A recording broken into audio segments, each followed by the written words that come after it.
So the abstract that I presented was giving the long-term follow-up data on the RAPID trial in stages 1A or 2A Hodgkin lymphoma. And just to remind colleagues, what we did back in 2003 is set up a trial in limited stage Hodgkin lymphoma, seeing if we could use PET scanning to identify a group of individuals with a very good prognosis for whom consolidation radiotherapy was not required. And so in that UK-wide trial, we recruited 602 patients. They all had 3 cycles of standard ABVG chemotherapy, and they then had a PET scan. And those that were PET negative following central review, and this was 75% of the patients, they were randomized between no further treatment and involved field radiotherapy. And so 420 patients who were PET negative were randomized, and we looked at the results, and these were published back in 2015 in the New England Journal of Medicine. And that showed that the survival between the 2 arms was identical, although the progression-free survival was a little better in those that had received radiotherapy. But of course, for that improvement, we'd had to irradiate everybody to get to that point.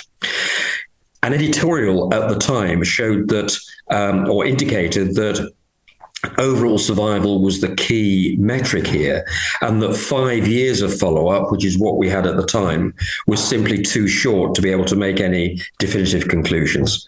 And so this work was about providing much longer follow-up for the same cohort of patients.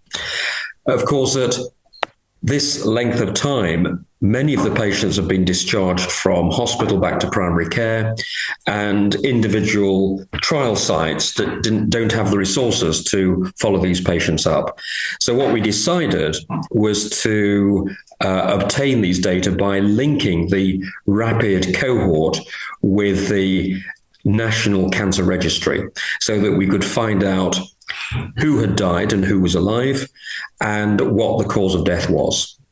And so by working with the various national bodies, we've been able to match 76% of the RAPID patients in England and Wales to the Cancer Registry. And that allowed us to look at survival in that group. And also we took into account all the follow-up that we already had for those patients that were not matched.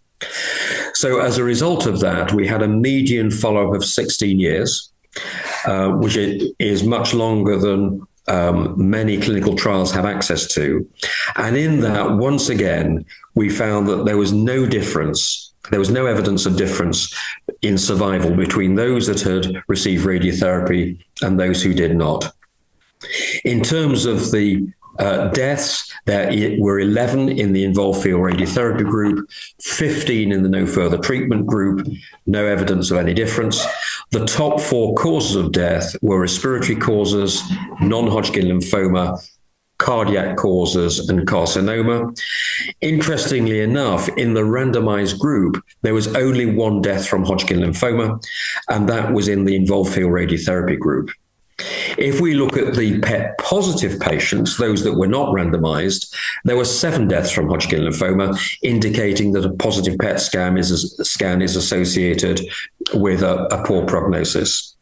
So the conclusion from this is that after prolonged follow-up, we can find no evidence of benefit or disbenefit from giving radiotherapy to PET negative patients, that the survival curves are overlapping, and that we can use this novel way of matching data with nationally available data sets to obtain this prolonged follow-up. And the final thing we can say is that as a result of these data, involved field radiotherapy really only needs to be considered in early stage Hodgkin lymphoma in those patients who are deemed at high risk of recurrent disease. The rest do very well with chemotherapy alone if they become PET negative. And what we're planning to do now is not only look at the fatalities, but also the incidence of second cancers that have been non-fatal so far, and also the incidence of cardiovascular disease, so that we can get an overall picture of the benefits, disbenefits between radiotherapy and no further treatment in this cohort of patients.